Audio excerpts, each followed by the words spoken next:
women tend to see more or hear more stories about women's activity than men do. You know, I've had one consort once tell me that every woman that she knows personally has cheated on her husband. But of course, that's serious.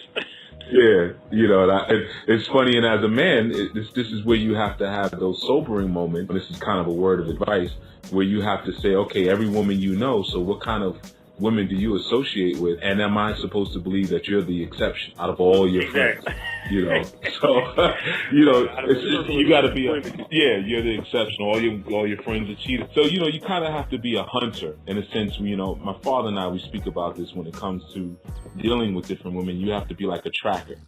You know, and sometimes little things are said or little things that are shown that give you a sense of the health of who you're hunting and who you're tracking. So, but with that said, how do you answer that when a woman says women cheat and women do this and women are sneaky, and how is that addressed? Okay, well, you don't have to deal with those kind of women. In fact, there are ways to tell what kind of woman is going to cheat on you. Now, nothing is foolproof. Okay, none of these methods are foolproof. One thing I do use is physiognomy, which is science and art of interpreting body language and vocal tones, inflections, pitch, and volume.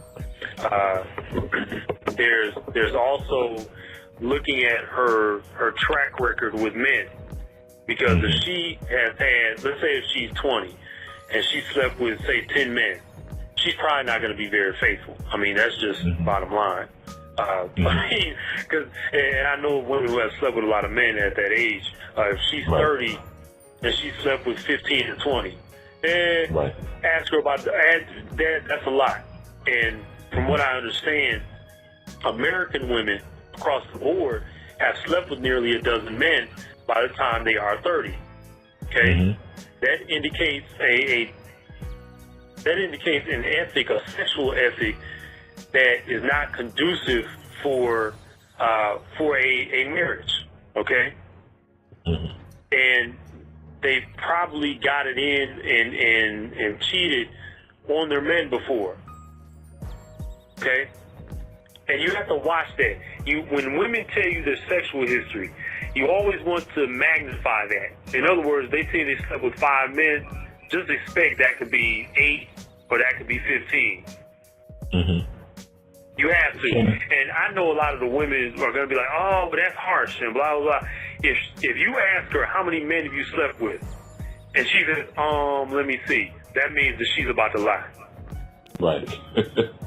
So you know she's more likely to cheat on you because she doesn't have the wherewithal to keep her legs closed.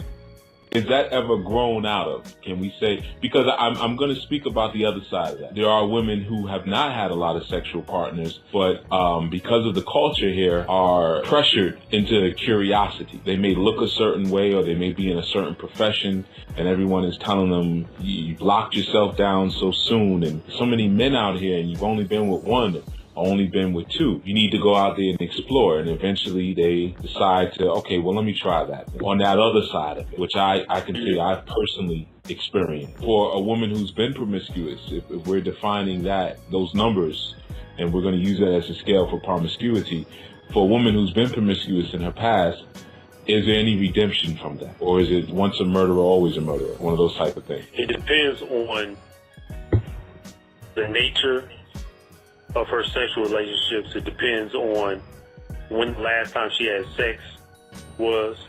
It depends on her reasoning behind the things she did and how she feels about them now. In other words, is she repentant? If she's just like, oh, well, that's just, I had to get it out of my system, well, she's no good, For women who have not had a lot of sexual partners, see, the only caveat to what we're talking about is that there's no guarantee of anything. You can't monitor your women all the time. I know personally, even for men, when you're busy, you're less likely to get into some trouble and get all curious about things that don't have anything to do with you building a family. So I try to just keep women busy. I mean, that's the idea that I have for my polygynous family. Once the consorts come in, everybody's living on the same land. I mean, just stay busy. And that's what I do for myself. So I'm not going to ask them to do anything that I have not already exhibited, because I think that's unfair as a man to do that. So as men, we have to lead, and we have to lead by example. Okay? So the women, they need to stay busy. That'll keep them out of other men's homes. That will keep them from straying, because you don't have time. I mean, when you're busy, you literally don't even have time to go get in trouble. And I think that you can speak from experience as well, because you're a businessman and I'm forming some businesses. I don't even have time to go out.